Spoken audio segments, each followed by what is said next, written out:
The Union Cabinet, chaired by Prime Minister Narendra Modi, has approved the terms of reference for the 8th Central Pay Commission, a move that directly impacts positively nearly 50 lakh central government employees and as many as 69 lakh pensioners across the country.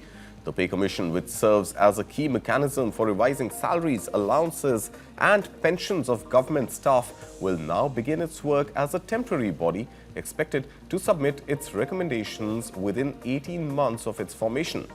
According to the government, the commission will have one chairperson, one part-time member and one member secretary, and may also submit initial interim reports if needed.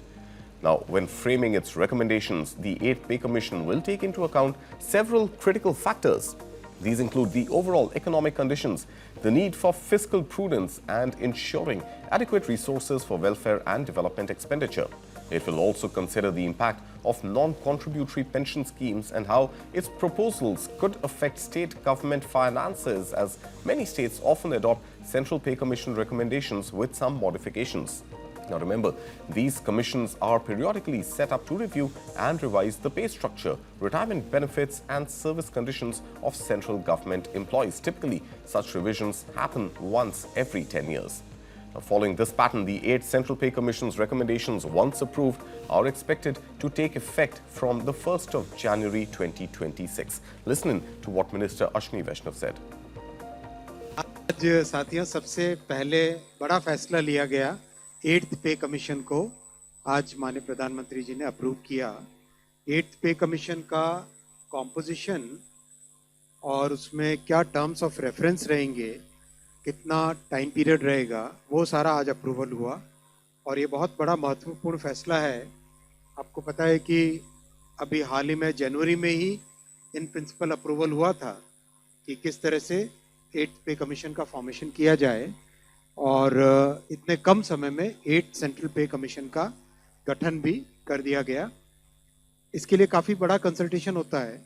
कई मंत्रालय जिनमें बड़ी संख्या में सरकारी कर्मचारी हैं central government के, डिफेंस हो गया, होम हो गया, रेलवे हो गया, और डीओपीटी के माध्यम से जो जॉइंट कंसल्टेटिव मैकेनिज्म है सभी यूनियंस का, सभी फेडरेशंस का, उस जेसीएम के साथ भी डिटेल्ड कंसल्टेशन होता है। And joining me on the show to give a perspective on this developing story, Subhash Chandra Garg, former Finance Secretary. Mr. Garg, good morning. Thank you for your time. Now, the 8th Pay Commission is subject to, of course, the economic environment as well as the government's ability to push ahead with the welfare of government employees. Anything that sticks out for you that could prevent the revised Pay Commission from actually going through, given what's happening in the world as well as in terms of corporate India's performance? See, at this moment, the terms of reference have not been spelled out clearly. The pay commissions typically recommend the new pay, allowances and other benefits for 6 categories of employees, including central government employees, defense employees, regulatory, Indian Audit Account Service, etc. So those are mentioned in the terms of reference. Those have not been disclosed as yet. The second thing which struck me was that the PIB release which came yesterday mentions the 5 factors or the boundary lines or the caveats kind of thing which the Pay Commission would need to take into account. All of them are exact repeat of the 7th Finance Commission. Okay. Pay Commission. All right. Only one has been changed. The 7th Pay Commission had the global factors to be taken into account. That has been replaced by economic conditions. In fact, no, economic conditions was there earlier. Okay. The only one which has been replaced is the impact of the non-contributory pension schemes. All right. That's the only one which has been replaced. The rest is exact repeat, word to word. Okay. So there is nothing really new in this, and you can't even decipher. Because one of the issues which was very important, how would the 8th Finance Commission deal with the pensioners? Post the Supreme Court judgment and the amendment in the rules which the government brought through the finance bill. Right. It has not been mentioned whether the Pay Commission will cover pensioners, in which way they will cover, whether these benefits, etc. So I think we'll have to wait for the detailed notification which will have the terms of reference as well as the composition members. What was announced was the announcement by the minister, That's right. not as part of the notification. Uh-huh. So we will need to see this. The other factor which strikes very majorly is that the government announced the constitution in January. It's more than 9 months now, which have gone. Yeah. And it has now come just before Bihar election. Right. Another next step. What did the government take 9 months for is absolutely ununderstandable. As you see from the boundary conditions, nothing has changed except one. I don't expect the main terms of reference, except probably for the pensioners, to change anything. So why 9 months have been wasted? We're Right. so close to now, 1st of January, this by itself that 18 months are being given, it means the recommendations would be implemented only sometime in 2028. That's exactly what my next question was to you, that, how long, because this 18-month window, even it's going to begin after the constitution of the chairman and the member panel. And after that, 18 months kick in, and then it's going to go into rounds of approval. So while 1st Jan 2026 makes for a good headline, it's eventually going to be arrears. But how long before it gets implemented, sir? I think the next step to watch is when the notification detailing the terms of reference and the member's appointment comes. Right. I hope it comes into next 1 week or so, though this is a clear violation of the Model Code of Conduct. But these days, the Model Code of Conduct doesn't matter. So I expect this to come in next 1 week. Yeah. But if it gets delayed, like it has happened for 9 months, the next date to watch is 1st January 2026. Right. Whether notification comes before that date. Right. Now, from that date onwards, you'll have to count 18 months minimum. Right. It will take more. If you look at the Finance Commission is still working. It has not given, it has sought extension. Pay commissions also seek usually the extensions. So you can at best expect the pay commission report to be available sometime from July 2027 Right. to December 2027.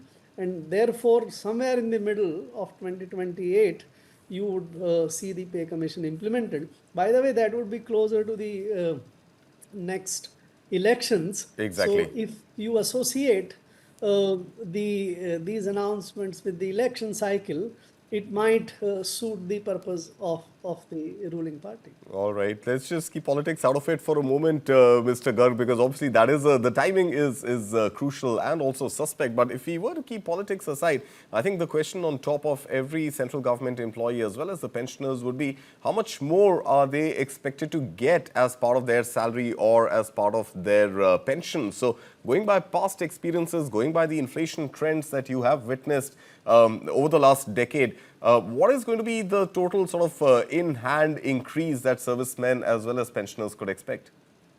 It's difficult to visualize, but typically is inflation the benchmark? Is inflation and inflation correction the benchmark, or is there something else that goes into the formula? See, different pay commissions have used different pay benchmarks. Some people have studied the cost of living increase. Some have taken into account per capita national income and a factor to that. Some have simply taken into account inflation and given a fitment factor of 15 to 30%. So different pay commissions have used different benchmarks and indices. We don't know what the next pay commission would use. But given the boundary conditions which have been set, yeah, I expect this to be somewhat lower in terms of increase the pay commission recommends. Right. In my judgment, that would be 15 to 30% at best. Last pay commission gave about 15%. Right. So it will not go lower than that. Okay. But it can't give very high. So as I had worked out earlier, taking into account the current inflation and one more which is due on 1st of January, I think fitment factor taking to 15 to 30% Yeah. would be somewhere close to 1.8% to on 1.8 times to 2 times.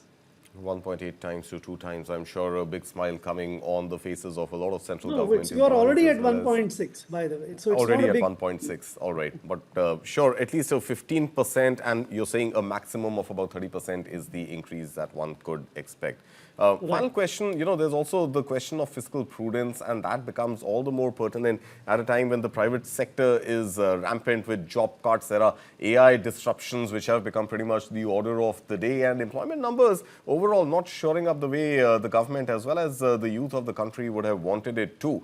So at a time like this, can the government, or rather should the government, afford a hike of this kind?